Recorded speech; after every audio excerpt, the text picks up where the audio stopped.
Hello guys, स्वागत है आप सभी का।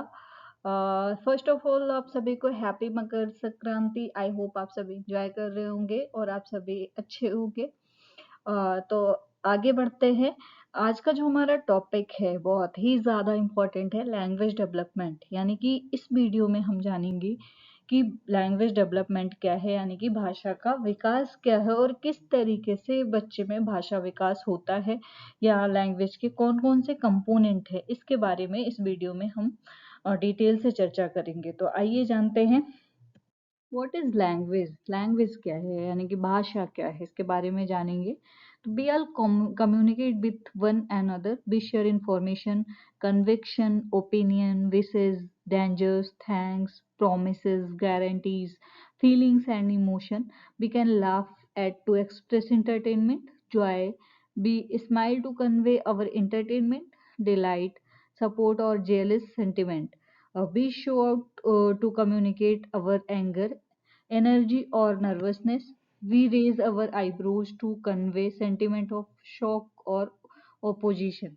However, the system of communication before everything else is language. अब यहाँ पर बात आती है कि भाषा क्या है। तो जो भाषा है, हम एक दूसरे के साथ कम्युनिकेशन करते हैं, जो बातचीत करते हैं और हम इंफॉर्मेशन कलेक्ट करते हैं, जो हमारा किसी के ऊपर दृढ़ विश्वास होता है, या फिर हम बात करते हैं अपने राय की, इच्छाओं की, खतरों की, धन्यवाद की, या फिर वादे और गारंटीज की, भावनाओं और जो इमोशन शेयरिंग है, फीलिंग शेयरिंग है उसकी। हम मनोरंजन, खुशी व्यक्त करने के लिए हंस सकते हैं। हम अपने मनोरंजन या खुशी, समर्थन या उत्साही भावनाओं को व्यक्त करने के लिए मुस्कुराते हैं। हम अपने एंगर को, ऊर्जा या घबराहट को व्यक्त करने के लिए चिल्लाते हैं। हम सदमे या विरोध की भावनाओं को व्यक्त करने के लिए अपनी आईब्रोज रेज करते हैं। हालांकि बाकी कुछ से पहले संचार की प्रणाली भाषा है। मतलब जिस माध्यम से, कहने का मतलब ये है कि जिस माध्यम से हम ये सारी चीजें करते हैं वो भाषा कहलाती है। भाषा क्या है? कम्युनिकेशन का एक माध्यम है जिसके थ्रू हम क्या करते हैं, अपनी इंफॉर्मेशन को शेयर करते हैं, अपने विशेष को शेयर करते हैं, डेंजर को शेयर करते हैं, थैंक्स प्रॉमिस करते हैं, गारंटीज लेते हैं, या फीलिंग और इमोशन को साझा करते हैं एक दूसरे से, या फिर हम बहुत खुश होते हैं तो उसके लिए हंसते हैं, आनंदित होते हैं, जॉय फील करते हैं। जब भी हमें एंटरटेनमेंट का फील होता है तो हम स्माइल करते हैं, सपोर्ट करते हैं। तो ये सब जो एक तरीका है, या फिर किस माध्यम से करते हैं हम, भाषा के माध्यम से करते हैं। अगर भाषा नहीं हो तो एनिमल में और हम में कोई फर्क नजर नहीं आएगा। तो इसलिए हम में और उनमें क्यों फर्क है? क्योंकि हमारे पास लैंग्वेज है। हम अपनी चीजें, अपनी फीलिंग्स, अपने थॉट, अपने आइडियाज को भाषा के माध्यम से दूसरों के सामने साझा कर सकते हैं या शेयर कर सकते हैं। We use the language as the system of communication that relies upon word and composition of word to form sentences. Language is a method that is mainly used for communication. It is called linguistic communication. Chuckling, grinning, and screaming are ways that are named as non-linguistic communication. Generally, all non-human creature exchange information. अगर हम भाषा की बात करें, या भाषा का उपयोग संचार की प्रणाली के रूप में करते हैं, जो वाक्य बनाने के लिए हम शब्दों और शब्दों की संरचना पर निर्भर करता है। मतलब जो भी हम वाक्य का यूज करते हैं वो वर्ड कंपोजिशन और वर्ड के फॉर्म ऑफ सेंटेंसेस पर निर्भर करता है, उस पर डिपेंड होता है। भाषा एक मेथड है, विधि है, मेनली जो कम्युनिकेशन के लिए उपयोग में लाया जाता है, और इसलिए इसको क्या बोलते हैं, भाषाई संचार या लिंग्विस्टिक कम्युनिकेशन बोलते हैं। इसमें चकलिंग होता है, हंसना, चिल्लाना, ऐसे तरीके हैं जिन्हें गैर भाषाई संचार के रूप में नामित किया जाता है। मतलब जो नॉन लिंग्विस्टिक कम्युनिकेशन है, जैसे चकलिंग, ग्रीनिंग एंड स्क्रीमिंग है, तो ये सारी चीजें क्या है, नॉन लिंग्विस्टिक कम्युनिकेशन है। आमतौर पर अगर हम बात करें, generally all non human creature exchange information, तो आमतौर पर सभी गैर मानव जो प्राणी हैं वो सूचनाओं का आदान प्रदान करते हैं। किसके थ्रू करते हैं? नॉन लिंग्विस्टिक कम्युनिकेशन के थ्रू करते हैं। जो जो मनुष्य नहीं है या जो एनिमल है या गैर मानव प्राणी है, हम कह सकते हैं नॉन ह्यूमन क्रीचर है, वो क्या करते हैं अपने जो भी इंफॉर्मेशन होते हैं जब उनको एक्सचेंज करना होता है तो वो क्या करते हैं नॉन लिंग्विस्टिक कम्युनिकेशन का सहारा लेते हैं। आगे देखिए, however, they are not familiar to such a system of communication which is as complex as the language. They correspond by non-linguistic mean taking after the grinning, snickering, shouting, gripping of tighten hands and raising of eyebrows. We communicate over different emotion with other languages. A system of communication language differentiate human from non-human.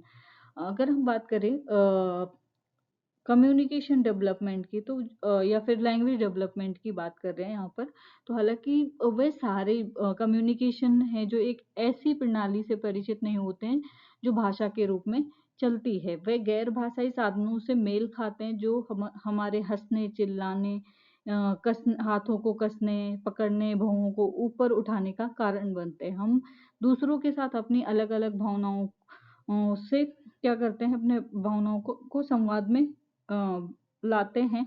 भाषा संचार एक ऐसी प्रणाली है जो भाषा मनुष्य को गैर मनुष्यों से अलग करती है। मतलब जो लैंग्वेज होती है वो हमें और एनिमल से या और जो प्राणी हैं जो मनुष्य नहीं है उनसे अलग करती है जो लैंग्वेज है, क्योंकि लैंग्वेज के थ्रू हम क्या कर सकते हैं, हमारे जो आइडियाज होते हैं वो हम शेयर कर सकते हैं। जितना ज़्यादा आइडियाज शेयर होते हैं इंफॉर्मेशन ग्रहण होती है जिसकी वजह से भाषा का विकास होता है और नॉलेज डेवलप होती है, तो लॉजिकल थिंकिंग डेवलप होती है। तो कहीं ना कहीं ये सारी चीज़ें भाषा के थ्रू ही डेवलप हो पाते हैं। Language development is the process by which children come to understand and communicate language। जो भाषा विकास है वो एक ऐसी प्रक्रिया है जिसमें क्या होता है कि जो भी लैंग्वेज होती है, मतलब उसको बच्चे किस तरीके से कम्युनिकेशन में उपयोग करते हैं ये समझना ज़रूरी होता है। From birth up to the age of 5 children develop language at a quick pace. मतलब जो बच्चे का जो 5 मतलब 5 वर्ष, जन्म से लेकर जो बच्चे का 5 वर्ष होता है वो बच्चे का जो भाषा विकास होता है उस टाइम पे वो बहुत ही ज़्यादा क्विक गति में होता है, वो बहुत ही फास्ट गति में होता है बच्चे का भाषा विकास। Language development is the process to understand and communicate language. जो लैंग्वेज डेवलपमेंट है एक ऐसी प्रोसेस है जिसके थ्रू क्या होता है, जो लैंग्वेज डेवलपमेंट होता है वो उसकी जो प्रक्रिया होती है वो ज़्यादा समझ में आती है। तो referential language development is denoted as labelling different object. जो रेफरेंशियल डेवलपमेंट यूनिट होती है वो भाषा विकास को विभिन्न वस्तुओं को लेबल करने के रूप में निरूपित किया जाता है। जैसे हम किसी चीज़ को लेबल कर पाते हैं, इसलिए हमें पता चलता है कि कौन सा फोनीम्स है, कौन सा मॉर्फोलॉजी है, कौन सा सिंटैक्स है। तो ये चीज़ लेबल करने में कौन से सीक्वेंस के बाद क्या आएगा, किस तरीके से रूल अपनाए जाएंगे, तो इन चीज़ों को अलग करने में हम कर सकते हैं। आगे हम डिस्कस करेंगे इसके बारे में, लेकिन अभी यहाँ पर आगे बढ़ते हैं। In expressive language development children discuss their emotion and needs. जो बच्चे की एक्सप्रेसिव डेवलपमेंट है लैंग्वेज की, या एक्सप्रेसिव लैंग्वेज डेवलपमेंट है बच्चे की, उसके थ्रू बच्चे क्या कर पाते हैं, जो उनकी भावनाएं होती हैं फिर वो जो ज़रूरतें होती हैं वो डिस्कस कर पाते हैं लोगों से। उनके जो इमोशन होते हैं कि उनके मन में क्या चल रहा है, कब बहुत ज़्यादा दुखी हैं, कब खुश हैं, उनकी ज़रूरतें क्या हैं, वो एक्सप्रेस कर पाते हैं लोगों के सामने। आगे देखेंगे रेफरेंशियल लैंग्वेज डेवलपमेंट। जो रेफरेंशियल लैंग्वेज डेवलपमेंट है, children at first express only word and after word join them together at first into sentence comprising of 2 words and later into sentence comprising of 3 words. It is a style of right time learning of language in which children use language for the most part of label object. This style is useful to young children because this way extend their understanding of vocabulary. बच्चे जो होते हैं वो पहले केवल शब्दों को व्यक्त करते हैं, मतलब पहले उनमें शब्द ही आते हैं, फिर धीरे धीरे वो क्या करते हैं, उन शब्दों को जोड़ते हैं और जब वो जोड़ने लगते हैं तो पहले 2 शब्द वाले वाक्य बोलते हैं, फिर बाद में 3 शब्दों वाले वाक्य बोलने लगते हैं। और यही भाषा के सही समय सीखने की एक शैली है, जिसमें बच्चे वस्तु को लेबल करने के लिए अधिकांश भाग के लिए भाषा का उपयोग करते हैं। तो ये शैली जो है वो छोटे-छोटे बच्चों के लिए वो छोटे बच्चों के लिए उपयोगी है, क्योंकि ये तरीका शब्दावली की उनकी समझ को बढ़ाता है। जो रेफरेंशियल यूनिट है, अगर हम उसको सरल शब्दों में उसमें बात करें, तो जो रेफरेंशियल यूनिट है, सबसे पहले बच्चे को क्या आता है, शब्द आता है, वो शब्द बोलता है। धीरे धीरे क्या होता है, जैसे जैसे बच्चे की एज बढ़ती जाती है, उसमें 1 वर्ड स्टेज आ जाता है, 2 वर्ड स्टेज आ जाता है। तो वो क्या करते हैं, मतलब जो भी शब्द होते हैं उनको जोड़ने लगते हैं। तो पहले 2 शब्द वाले वाक्य बनाते हैं, फिर 3 शब्द वाले, फिर 4 शब्द वाले, तो ऐसे बढ़ते रहते हैं। और यही समय जो होता है बच्चे की स्टाइल, जो भी भाषा सीखने की जो स्टाइल होती है, अ, जो बच्चे लेबल कर सकते हैं, मतलब जो शब्द हैं उनको वाक्यों में लेबल कर सकते हैं, और यही एक अच्छा समय होता है सीखने का। और ये बहुत ही ज़्यादा रेफरेंशियल लैंग्वेज डेवलपमेंट जो होता है बच्चे के लिए बहुत ही ज़्यादा अच्छा तरीका होता है, क्योंकि इसके थ्रू बच्चे की जो शब्दावली है या लैंग्वेज के प्रति जो बच्चे की समझ है, वो कहीं न कहीं बहुत अच्छी तरीके से आगे बढ़ती है, या उनकी लैंग्वेज डेवलपमेंट की जो हम देखें वोकैब्युलरी की जो ग्रोथ है, वो कहीं न कहीं बहुत ज़्यादा बढ़ती जाती है। आगे जानेंगे, एक्सप्रेसिव लैंग्वेज डेवलपमेंट। दूसरा जो है expressive language development. Kids first utters sound like babbles that copy the rhythms and beat speech. Most kids utilize a blends of these styles. Another commonly known style involved in language learning is expressive style. In this style, little children apply language to discuss their specific emotion and requirement. बच्चे पहले babbling की तरह, मतलब पहले क्या करते हैं, बैबल्स करते हैं, यानी कि जो प ब वाले शब्द होते हैं वो ज़्यादा बोलते हैं, बलबलाना हम बोल सकते हैं। फिर ताल की नकल करते हैं, जो रिदम होते हैं या बीट होते हैं उनकी नकल करते हैं। अधिकांश बच्चे इन शैलियों के मिश्रण का उपयोग करते हैं, मतलब जो ब्लेंड्स होते हैं या इनकी जो स्टाइल होती है उनकी नकल करते हैं। भाषा सीखने में शामिल एक और सामान्य रूप से ज्ञात शैली जो होती है वो एक्सप्रेसिव स्टाइल होती है।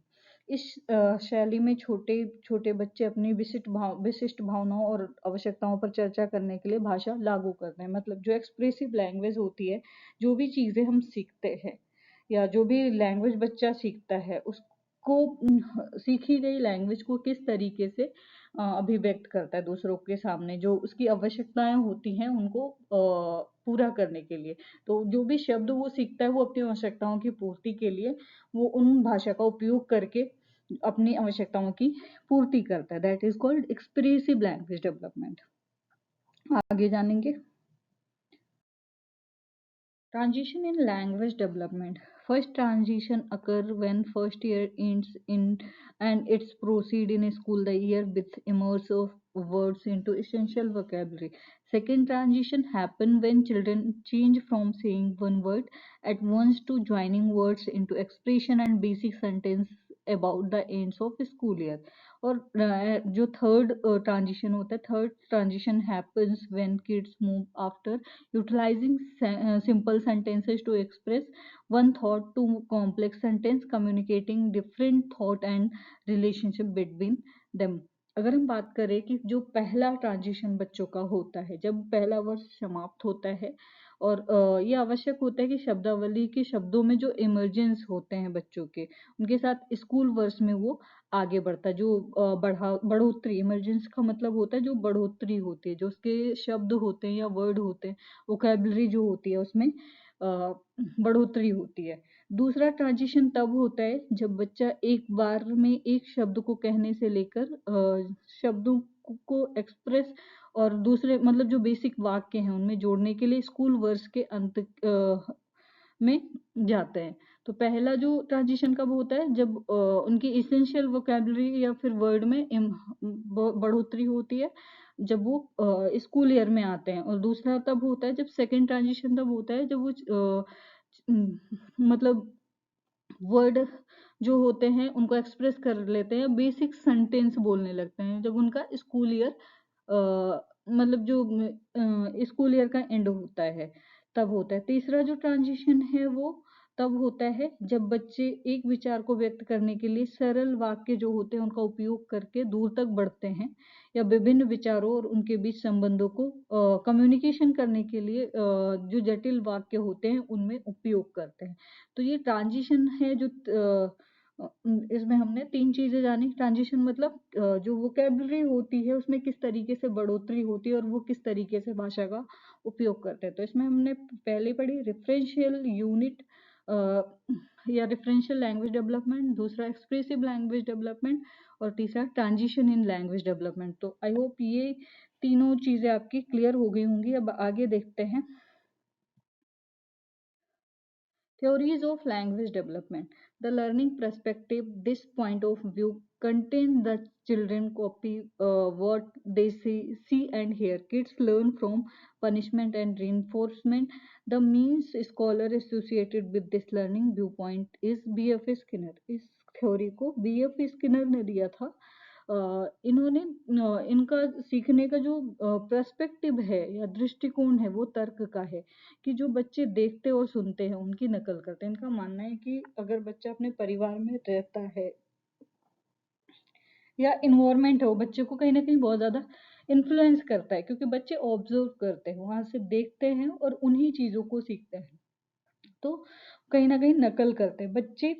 और इसमें मतलब ज़्यादा ज़रूरी होती है बच्चे को रीइंफोर्समेंट देना। अगर बच्चा अच्छा कर रहा है तो पॉजिटिव रीइंफोर्समेंट देना, बच्चा अच्छा नहीं कर रहा है तो निगेटिव रीइंफोर्समेंट देना। कहीं ना कहीं बच्चे की लैंग्वेज डेवलपमेंट के लिए B.F. स्किनर का मानना है कि ये देखकर और उनकी नकल करते हैं तो उन्हें कहीं ना कहीं रीइंफोर्समेंट की ज़रूरत होती है उनको सिखाने के लिए। अगर बच्चे अच्छी तरीके से सीख रहे हैं या अच्छा कर रहे हैं तो हम उन्हें पॉजिटिव रीइंफोर्समेंट दे सकते हैं, और अगर नहीं अच्छा कर रहे हैं तो पनिशमेंट यानी कि निगेटिव रीइंफोर्समेंट देना चाहिए। तो इस सीखने के दृष्टिकोण से जो थ्योरी दी है वो B.F. स्किनर ने दी है। आगे देखते हैं next theory, the nativist perspective. The nativist point of view narrates the people are naturally made to learn knowledge. Noam Chomsky is the main scholar connected with this point of view. He recommended that people contain a language acquisition devices यानी कि LAD. It is comprised of grammatical rules which permit the children to understand the principle of language which they generally listen. मतलब nativist जो दृष्टिकोण है, ये जो दृष्टिकोण है ये लोगों को स्वाभाविक रूप से सीखने या ज्ञान को सीखने के लिए बनाया जाता है। नोम चॉम्स्की ने इस दृष्टिकोण को दिया था। ये विद्वान थे और ये लैंग्वेज के फादर ऑफ लैंग्वेज भी कहलाते हैं। तो इन्होंने सिफारिश की कि लोगों को एक भाषा ग्रहण करने के लिए मतलब लैड की ज़रूरत होती है, जो लैंग्वेज एक्विजिशन डिवाइसेस होती है, यानी कि जो हमारा लेफ्ट हेमिस्फेयर होता है उसमें LAD लैंग्वेज एक्विजिशन डिवाइस होती है। तो अगर वो नहीं होती है तो हम भाषा नहीं सीख पाते। तो हमें भाषा सीखने के लिए जो लैंग्वेज एक्विजिशन डिवाइस है वो उसका उपयोग करना चाहिए। इसमें व्याकरण के नियम शामिल हैं जो बच्चों को भाषा के सिद्धांतों को समझाने की अनुमति देते हैं, जो वे आमतौर पर सुनते हैं। मतलब जो भी व्याकरण के नियम हैं या ग्रामर के रूल है वो हमेशा बच्चों को सिद्धांत जो भी थ्योरीज होती हैं या सिद्धांत प्रिंसिपल होते हैं उसको समझने के लिए परमिशन देते हैं। और वो जो हम आमतौर पर चीजें सुनते हैं उन्हीं चीजों को हम अपने वाक्यों में लागू करते हैं। तो कहीं ना कहीं इनका जो मानना है कि जो भी हम लैंग्वेज सीखते हैं वो स्वाभाविक रूप से सीखते हैं। आगे देखते हैं interactionist perspective. Interactionists argue that language development is both biological and social. They connected that language learning is affected by the desire of children to communicate with others. Children receive language with the brain that develop gradually and makes them to obtain new understanding which they are convenient to report to others. The main scholar connected with the theory is Vygotsky. The model concentrate on Vygotsky model of collaborative learning. Collaborative learning is the way to go through discussion with more developed individuals, and it can help children both psychologically and phonetically in language development. ये जो इंटरएक्शनिस्ट वादियों का जो तर्क है, इन्होंने भाषा के विकास को जैविक और सामाजिक दोनों पहलू बताया है। इनका मानना है कि भाषा विकास जो होता है वो बायोलॉजिकल भी होता है और सोशल भी होता है। उनका तर्क है कि जो भाषा सीखना बच्चों की दूसरों के साथ जो भी कम्युनिकेशन करते हैं उसकी इच्छा से प्रभावित होता है। मतलब जो हम कम्युनिकेशन करते हैं लोगों से, हमारी इच्छा होती है कि हम कौन कौन से लैंग्वेज उसमें यूज करें या किस तरीके से हम लैंग्वेज का उपयोग करें। तो इनका मानना है वाइगोस्की का कि जो भी बच्चा भाषा सीखता है वो संवाद करने की इच्छा से प्रभावित होता है और उसी तरीके से सीखता है। बच्चे मस्तिष्क के साथ भाषा की कल्पना करते हैं और जो धीरे धीरे विकसित होता है और उन्हें नई समझ प्राप्त करने के लिए बनाता है, जिससे दूसरों को रिपोर्ट करने के लिए आश्वस्त होते हैं। इस सिद्धांत के से जुड़े मुख्य विद्वान जो हैं वाइगोस्की हैं। ये मॉडल वाइगोस्की की जो कोऑपरेटिव या कोलैबोरेटिव लर्निंग है उस मॉडल पर केंद्रित है।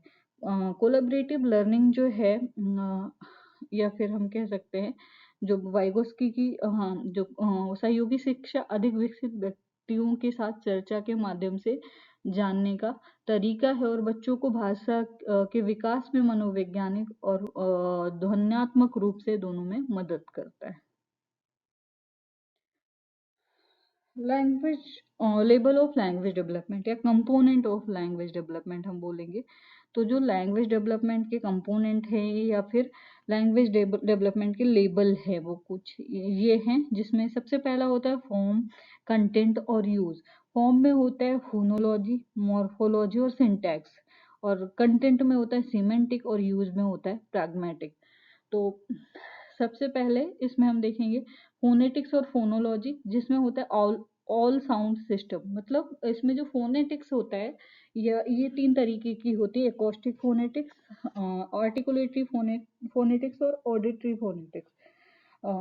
सबसे पहले आर्टिकुलेटरी फोनेटिक्स जो होता है उसका मतलब ये होता है कि किस तरीके से जो स्पीच साउंड होता है। सबसे पहले फोनोलॉजी एक बार हम डिस्कस करेंगे, उसके बाद ये चीजें। तो जो फोनोलॉजी होता है इसमें स्पीच साउंड किस तरीके से निकलती उत्पन्न होती है उसका हम अध्ययन करते हैं फोनोलॉजी में। तो जो फोनोलॉजी है इसमें तीन तरीके की होती है, acoustic articulatory phonetics, acoustic phonetics और ऑडिटरी फोनेटिक्स। एकॉस्टिक फोनेटिक्स या आर्टिकुलेटरी फोनेटिक्स या ऑडिटरी फोनेटिक्स। जो आर्टिकुलेटरी फोनेटिक्स होता है उसमें ये होता है कि किस तरीके से उच्चारण हम या स्पीच साउंड हम उत्पन्न करते हैं, हमारा मैनर ऑफ आर्टिकुलेशन क्या होता है या प्लेस ऑफ आर्टिकुलेशन क्या होता है। एकॉस्टिक में होता है किस तरीके से जो साउंड हमारे मुंह से निकलती है वो किस तरीके से हवा में ट्रेवल करती है। और ऑडिटरी फोनेटिक्स ये होता है कि किस तरीके से हम उसको फील करते हैं। तो जो भी फोनोलॉजी में हम क्या करते हैं, all sound of sound system sound, मतलब जो जितने भी साउंड होते हैं उनका अध्ययन हम किस में करते हैं, फोनेटिक्स या फोनोलॉजी में। मॉर्फोलॉजी में हम देखते हैं कि फॉर्म्स एंड वर्ड्स हमारे क्या होते हैं, मतलब इसमें प्री मॉर्फिम और बॉन्ड मॉर्फिम होती है। तो इसमें मतलब जो फॉर्म जो शब्द होते हैं उनके रूप क्या होते हैं। सिंटैक्स में होते हैं क्लॉजेज एंड सेंटेंसेस, किस तरीके से हम शब्दों को मिलाकर एक सार्थक वाक्य बनाते हैं। और सीमेंटिक में होते मीनिंग ऑफ वेरियस काइंड्स, मतलब जो भी हम शब्द पढ़ते हैं या जो भी वाक्य पढ़ते हैं उनकी मीनिंग क्या होती है। प्रैग्मेटिक में किस तरीके से हम किसी भाषा का उपयोग करते हैं। आगे देखेंगे component of language. Component of language is phoneme is the basic unit of language and is concerned with the sound of alphabet. जो phoneme है वो क्या है, बेसिक यूनिट है लैंग्वेज की। ये वर्णमाला की ध्वनियों से संबंधित होती है। जो फोन साउंड ऑफ अल्फाबेट होते हैं उनसे संबंधित होते हैं, उनसे रिलेट होते हैं कहीं ना कहीं। दूसरा जो है phonology deal with the sound in a language, स्वर वैज्ञानिक भाषा की ध्वनियों से संबंधित है, मतलब जो भाषा की ध्वनियां हैं उससे क्या संबंधित है, फोनोलॉजी की किस तरीके से इस पे साउंड निकलेगी, किस तरीके से हवा में ट्रेवल करती है और किस तरीके से हम उसको फील करते हैं। नेक्स्ट है morphology.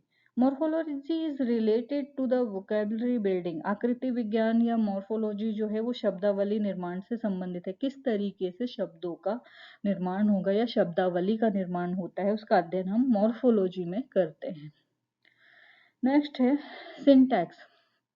Syntax deal with the structure of sentence and the sequence of word it मतलब जो सिंटैक्स है वो क्या है, वाक्य की संरचना और इसमें शब्दों के अनुक्रम से संबंधित है। जो वाक्य की संरचना है वो कैसी होती है और उन जो सेंटेंस का या शब्दों का जो सीक्वेंस है वो किस तरीके का होना चाहिए, ये हम सिंटैक्स में इसका अध्ययन करते हैं। नेक्स्ट है semantic. Semantic studies meaning in a language.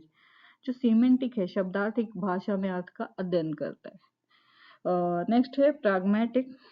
Pragmatic studies human action and their explanation by sign in language. जो प्राग्मेटिक है ये भाषा में संकेतों द्वारा मानव कार्यों और उनके स्पष्टीकरण का अध्ययन करती है, मतलब किस तरीके से हमें किसी भाषा का उपयोग करना है और उसमें कैसे हमको अपने शब्दों को कैसे उन भाषा में संजोना है और किस तरीके से उनको एक्शन में लाना है, दैट इज कॉल्ड प्राग्मेटिक। आगे देखेंगे फोनीम। अब इसको डिटेल से जानेंगे। A phoneme is a basic unit of phonology. जो फोनीम है वो क्या है, एक बेसिक यूनिट है फोनोलॉजी की, बुनियादी इकाई जिसको बोलते हैं। It is the smallest unit of sound that may causes a change of meaning with in a language. ये जो ध्वनि की सबसे छोटी इकाई है जो भाषा जो किसी भाषा के भीतर अर्थ के परिवर्तन का कारण बनती है। जो फोनीम है वो क्या है, स्मॉलेस्ट यूनिट ऑफ साउंड है, जो भाषा के चेंज जो होते हैं उनका कहीं ना कहीं कारण बनती है। It doesn't have meaning by itself. इसका अपने आप में कोई अर्थ नहीं होता है। The smallest unit of sound to formulate the language is called the phoneme. जो भाषा को तैयार करने के लिए ध्वनि की सबसे छोटी इकाई जो होती है उसको फोनीम कहा जाता है। Phoneme match up the sound of alphabet although there is not always a one to one connection between a letter and phoneme. जो फोनीम होते हैं फोनीम वर्णमाला की ध्वनियों से मेल खाते हैं, हालांकि एक अक्षर और एक फोनीम के बीच हमेशा एक से एक संबंध नहीं होता है, मतलब हमेशा कनेक्शन नहीं होता है। अगर हम एग्जाम्पल देखें तो जैसे है the word hat has three phonemes. जो वर्ड हैट है उसमें तीन फोनीम है, पहला है एच, दूसरा है ए और तीसरा है टी। तो ये तीनों अलग अलग हैं, कहीं ना कहीं मतलब एक से एक संबंध नहीं होता है, मतलब ये आपस में रिलेट नहीं है। तो ये सारे अलग अलग हैं। H A T has three phoneme, जैसे हेड के तीन फोनीम होते हैं एच ए टी, तो ये तीनों फोनीम है और अलग अलग है ये वर्ड। तो आई होप आपको फोनीम समझ में आ गया होगा। आगे देखते हैं phonology. Phonology is the branch of language which is concerned with the orderly organization of sound in language. The word phonology also referred to the phonological system of sound of the language. This is the fundamental system which a language is comprised of. Phonology is very often distinguished from phonetics. Phonetics concerned with the physical production, audio communication, and understanding of the sound. Phonology describes the way sound function with a language to encode the meaning. Phonetics belong to descriptive linguistic and phonology to theoretical linguistic. जो phonology है वो क्या है, भाषा की एक शाखा है, ब्रांच ऑफ लैंग्वेज कहलाती है, जो भाषा में ध्वनियों की के व्यवस्थित संगठन से संबंधित है, कि किस तरीके से ऑर्डर में जो साउंड होते हैं उनको ऑर्गेनाइज किया जाता है उससे संबंधित है। जो फोनोलॉजी है ये शब्द भाषा की एक फोनोलॉजिकल सिस्टम या हम कह सकते हैं सिस्टम ऑफ साउंड को भी संदर्भित करती है। ये जो बेसिक या फंडामेंटल प्रणालियां हैं जिसमें एक भाषा शामिल होती है। स्वर विज्ञान को अक्सर फोनेटिक्स से अलग किया जाता है। इसमें जो फोनेटिक्स होता है, हम बात करें तो पहला जो इसमें प्रोटेक्शन होता है, प्रोडक्शन, ऑडियो कम्युनिकेशन या फिर अंडरस्टैंडिंग ऑफ द जो साउंड होता है वो इसमें शामिल होता है कि किस तरीके से इस पे साउंड उत्पन्न होता है, ऑडियो कम्युनिकेशन किस तरीके से होता है और किस तरीके से हम साउंड को समझते हैं। ये सारी चीजें इसमें संबंधित होती है। स्वर विज्ञान या फिर फोनोलॉजी अर्थ को इनकोड करने के लिए एक भाषा के भीतर ध्वनियों को एक कार्य करने के तरीके का वर्णन करता है, जिसमें फोनेटिक्स बिलोंग जो फोनेटिक्स होता है वर्णनात्मक भाषा विज्ञान और स्वर विज्ञान सैद्धांतिक भाषा विज्ञान से संबंधित होता है। Morphology. The term morphology is Greek and is a makeup of morph means shape from, and ology means the study of something. In linguistic, morphology is the study of word, how they are formed and their relationship to other words in same language. It analyzes the structure of the words and parts of words such as stems, stems, roots, word, prefix and suffix. जो morphology है ये Greek का शब्द है। ये morph का दो शब्दों से मिलकर बना है, मॉर्फ और प्लस ओलॉजी। तो जो मॉर्फ होता है उसका अर्थ होता है आकार, मतलब अर्थ क्या होता है, आकार यानी कि शेप होता है, रूप का एक श्रृंगार होता है। और दूसरा जो होता है ओलॉजी का अर्थ होता है ज्योति, ज्योत उसका जो अर्थ होता है ज्योतिष या फिर अर्थ किसी चीज का अध्ययन करना। जो ओलॉजी का अर्थ होता है means of the study of something, यानी कि किसी चीज का अध्ययन करना। तो भाषा विज्ञान में अगर हम बात करें मॉर्फोलॉजी शब्दों का अध्ययन है, वे कैसे बनते हैं और एक ही भाषा में अन्य शब्दों को उनके साथ उनका संबंध या शब्दों की संरचना या शब्दों के कुछ हिस्सों का विश्लेषण कैसे करते हैं कि तने, मूल शब्द, उपसर्ग और प्रत्यय, ये सारी चीजें क्या होंगी। जैसे इसमें दो चीजें होती हैं, फ्री मॉर्फिम और बॉन्ड मॉर्फिम। तो इसमें प्लूरल और सिंगुलर वाली चीजें होती हैं। फ्री मॉर्फिम होती हैं जो स्वतंत्र होती है और बॉन्ड मॉर्फिम होती हैं जो बाध्य होती हैं, किसी न किसी से मतलब कनेक्टेड होती हैं। तो इसमें मूल शब्द होते हैं, यानी कि हम बात करें word such as stems, roots, words, prefix और सफिक्स, उपसर्ग और प्रत्यय पाए जाते हैं। आगे देखेंगे syntax. Syntax is related to the structure of sentence and it determines which words to go where. Study of syntax allows us to understand the rules about how language work. It is believed that there are the certain rules that apply to all language. Syntax is a set of rules for constructing full sentences out of words and phrases. Every language has a different set of syntactic rules. In English, the smallest from a sentence is a noun and a verb phrase. जो syntax है वो वाक्यों की संरचना से संबंधित है और ये जो सिंटैक्स है वो ये निर्धारित करता है कि कौन से शब्द कहाँ जाएं, मतलब शब्दों को वाक्यों में किस तरीके से संजोना है, किस तरीके से वाक्य एक सार्थक वाक्य बनाया जा सकता है। वाक्य विन्यास का अध्ययन हमें नियमों को समझने की अनुमति देता है। जो नियम होते हैं किस तरीके से हम शब्दों में नाउन, संज्ञा, नाउन, वर्ब, एडजेक्टिव, क्रिया विशेषण, इन चीज़ों का किस तरीके से यूज़ करते हैं, ये चीज़ें आती हैं कि भाषा कैसे काम करती है। ये माना जाता है कि जो कुछ नियम हैं वे सभी भाषाओं पर लागू होते हैं। जैसे सिंटैक्स शब्दों और वाक्यांशों के पूर्ण वाक्य के निर्माण के लिए नियमों का एक सेट माना जाता है। हर भाषा में वाक्यात्मक नियमों का एक अलग सेट होता है, मतलब हर भाषा के अलग अलग जो सिंथेटिक रूल होते हैं वो अलग अलग होते हैं। अंग्रेजी की अगर हम बात करें, इंग्लिश की हम बात करें तो एक वाक्य का सबसे छोटा रूप जो होता है संज्ञा और क्रिया, एक क्रिया वाक्यांश होता है, यानी कि noun and a verb phrases. तो जो सिंटैक्स होता है वो क्या होता है, syntax is related to the structure of sentence, मतलब सिंटैक्स क्या है, वाक्यों की संरचना से संबंधित है और ये डिसाइड करता है कि कौन से शब्द कहाँ पर जाएंगे। Semantic, semantic is the study of meaning, what is meaning, how is meaning created in language, how do people understand language, and why do we understand it like we do. One of the main reason we use language is the pass meaning from the person to another, and semantic deal with it. Grammatical structure of the language help is understand the language.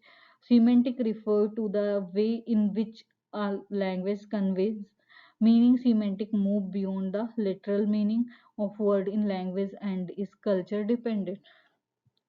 मतलब जो अगर हम बात करें यहाँ पर semantic की, तो ये क्या है, अर्थ का अध्ययन है जिसमें हमें पता चलता है कि किसी भी भाषा का अर्थ क्या है, भाषा में अर्थ कैसे बनाया जाता है, या लोग भाषा को किस तरीके से समझते हैं, हम इसे क्यों समझते हैं, और जैसे हम समझते हैं भाषा का उपयोग करने के मुख्य कारणों में से एक व्यक्ति से दूसरे व्यक्ति को अर्थ हम शेयर करते हैं और उसके पास साझा करते हैं।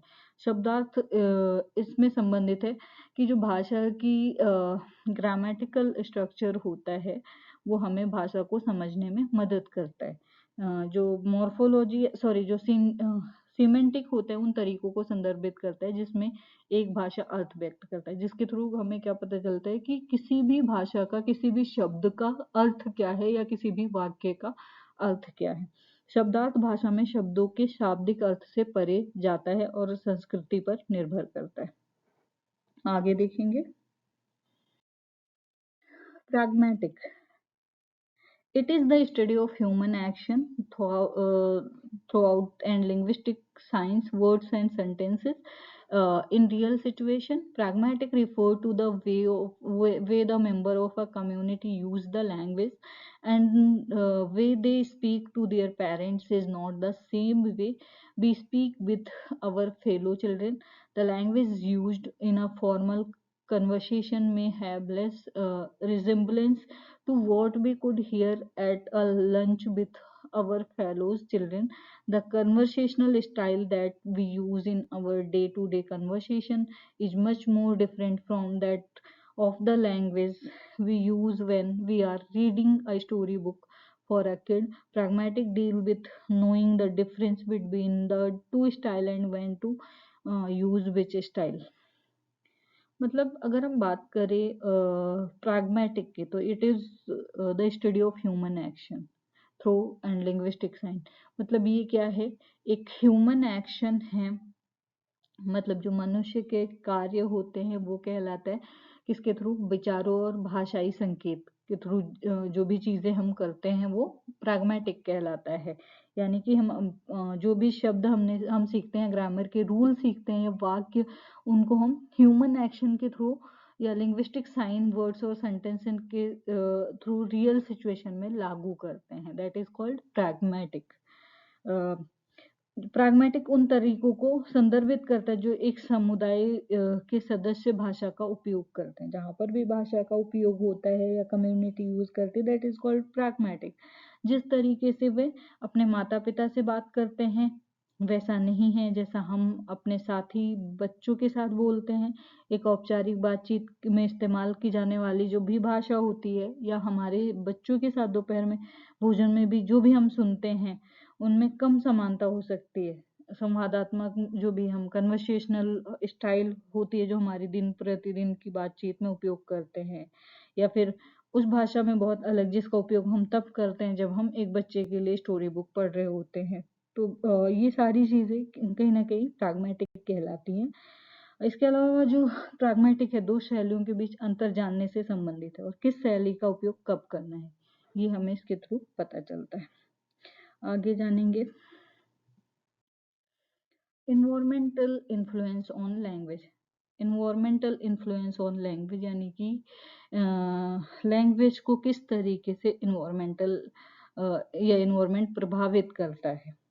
तो सबसे पहला जो पॉइंट है, language development is an ever changing process.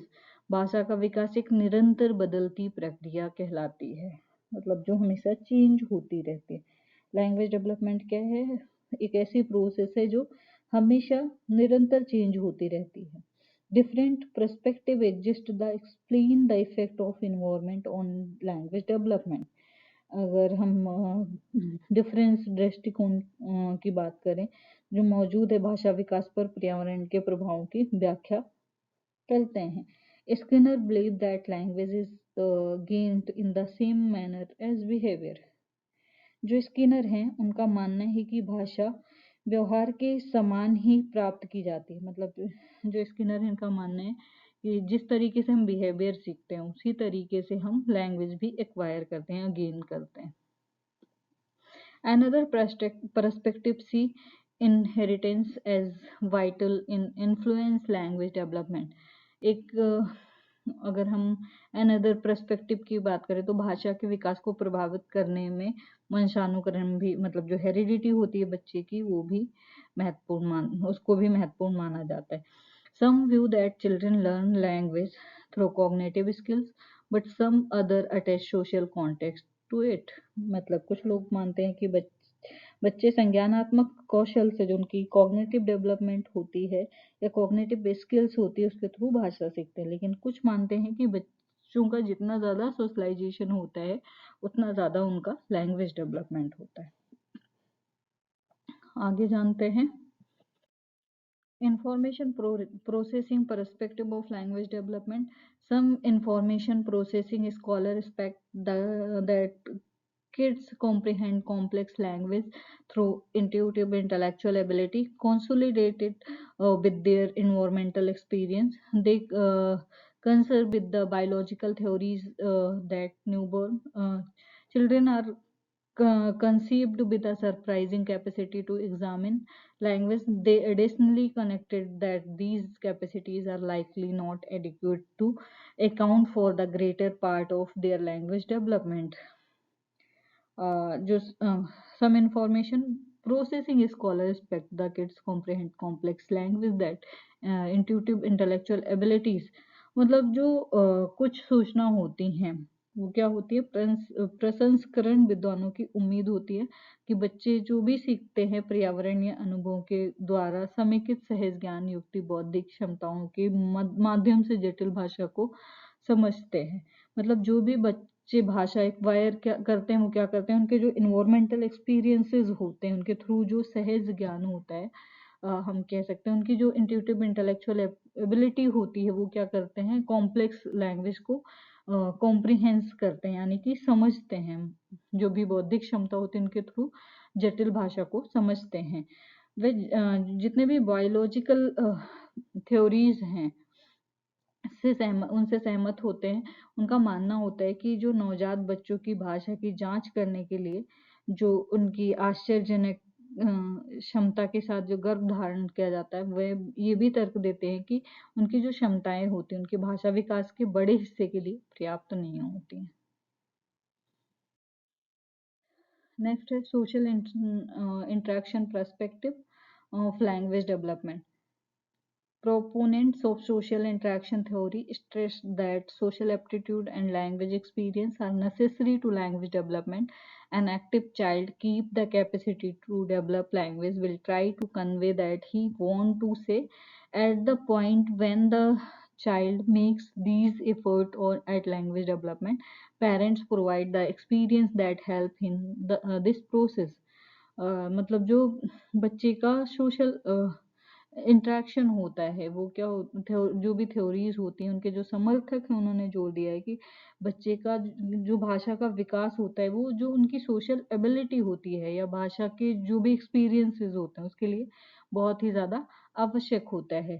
एक एक्टिव बच्चा भाषा विकसित करने की क्षमता रखता है और ये बताने की कोशिश करेगा कि वो क्या करना चाहता है। लेकिन उस बिंदु पर जब बच्चा भाषा के विकास में ये प्रयास करता है कि माता-पिता उन अनुभवों को प्रदान करते हैं जो इस प्रक्रिया में मदद करते हैं। वो क्या कहलाता है? Social interaction perspective of language. तो इसके थ्रू भी लैंग्वेज का विकास बहुत अच्छी तरीके से होता है। जितना ज़्यादा बच्चे का सोशलाइजेशन होता है, उतना आपस में अपने जो भी पेयर ग्रुप हैं या फिर जो भी नेबर हैं, उनसे मिल-जुल के रहते हैं, फैमिली मेंबर से मिल-जुल के रहते हैं। और जितना ज़्यादा इंटरेक्शन करते हैं उनमें, उतना ज़्यादा लैंग्वेज डेवलपमेंट होता है। Language development at preschool and kindergarten level. भाषा का विकास प्री स्कूल और किंडरगार्टन स्तर पर किस तरीके से होता है, वो जानेंगे हम। तो language development at preschool and kindergarten level as language development start from birth when baby produce sound to realise to existence to other. Language development तब स्टार्ट होता है जन्म से, बच्चे की का जब जन्म होता है, जन्म से शुरू हो जाता है। जब बच्चा दूसरों को अपने अस्तित्व का एहसास कराने के लिए ध्वनियों का उत्पादन करता है। फॉर एग्जाम्पल, इसके पास उसकी मदर होती है तो वो देखकर क्या करेगा, कूइंग शब्द, बैबलिंग शब्द निकालता है। और वहीं से बच्चे का भाषा का विकास स्टार्ट होता है, जब से बच्चे का जन्म हो जाता है। मतलब दूसरों को एग्जिस्टेंस रियलाइज करवाने के लिए बच्चा क्या करता है, साउंड प्रोड्यूस करता है। During 0 to 3 months of age, children reflect his emotion by listening the different sound and smileys at viewing different personalities. 0 से जो 3 महीने की उम्र होती है बच्चे की, उस दौरान बच्चे अलग अलग ध्वनियों को सुनकर अपने भावनाओं को दर्शाते हैं और विभिन्न व्यक्तित्वों को देखकर मुस्कुराते हैं। मतलब इनके रिफ्लेक्शन जो होते हैं वो इसमें 0 to 3 मंथ में जो कूइंग के होते हैं। तो इस टाइम में क्या होता है, बच्चे सोशल स्माइल स्टार्ट हो जाता है। डिफरेंट पर्सनालिटी को देख के क्या करते हैं, डिफरेंट डिफरेंट टाइप्स के साउंड निकालते हैं और इमोशन इनके अंदर आने लगते हैं, रिफ्लेक्ट होने लगते हैं और स्माइली भी शो करने लगते हैं बच्चे। During 4 to 6 month, children show their reaction by yes or no and produce babbling sound. 4 to 6 month में बच्चे क्या करते हैं, बच्चे हाँ या नहीं या अपनी प्रतिक्रिया दिखाने लगते हैं। जैसे कोई उनको गोद में लेने की कोशिश करता तो वो सर हिलाते हैं या उसकी तरफ नहीं जाते हैं। तो यस और नो रिस्पॉन्ड करना अपनी जो भी रिएक्शन होती क्रियाओं के द्वारा वो स्टार्ट कर देते हैं और इनमें बैबलिंग साउंड आ जाते हैं। 4 to 6 में बड़बड़ाने वाली आवाजें उत्पन्न करने लगते हैं बच्चे। 7 to 12 month is the age of fun and the babbling of children. 7 to 12 month में मौज मस्ती की उम्र होती है बच्चों की, और बच्चों की जो बड़बड़ा बैबलिंग होती है वो बदल जाती है। बैबलिंग मतलब जो बच्चों का बलबलाना होता है, बच्चों की भड़बड़ाहट जो होती है वो कहीं ना कहीं चेंज हो जाती है। Between 1 to 2 year of age, the children focus on picture they can indicate body parts of their is increase in learning of word. सबसे पहले तो 12 मंथ में बच्चे का फर्स्ट मीनिंगफुल वर्ड आ जाता है, पहला अर्थ, वो शब्द जिसका अर्थ वो समझने लगता है। तो इसमें बच्चे के वह 1 से 2 साल की उम्र के बीच बच्चे जो भी चित्र देखते हैं उन पर ध्यान केंद्रित करने लगते हैं। मतलब इनका जो अटेंशन पावर होता है वो भी इंक्रीज होने लगता है, फोकसिंग पावर इंक्रीज होने लगता है। और मैं जो अगर हम बच्चों को बोलते हैं कि show me your nose, show me your eyes, तो वो क्या करते हैं, उसको शो करके उसको दिखाने की कोशिश करते हैं, तुम्हारे कान कहाँ हैं, तुम्हारे बाल कहाँ हैं, आँख कहाँ है। तो वो चीज़ पिन पॉइंट करने लगते हैं और इनके जो शब्द होते हैं उसमें भी कहीं ना कहीं बहुत ज़्यादा वृद्धि हो जाती है। During 2 to 3 years of age, comprehension of compound word develop. The develop can differentiate different ideas and develop the capacity to have word for nearly everything. मतलब 2 से 3 साल की उम्र के दौरान बच्चा कंपाउंड शब्दों की समझ विकसित हो जाती है बच्चे में। बच्चा विभिन्न विचारों को अलग कर सकता है और लगभग हर चीज के लिए शब्द रखने की क्षमता विकसित हो जाती है।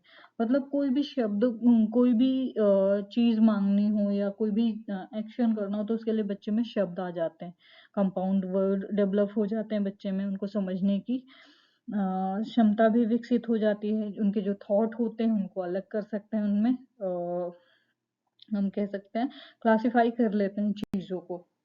आगे देखेंगे,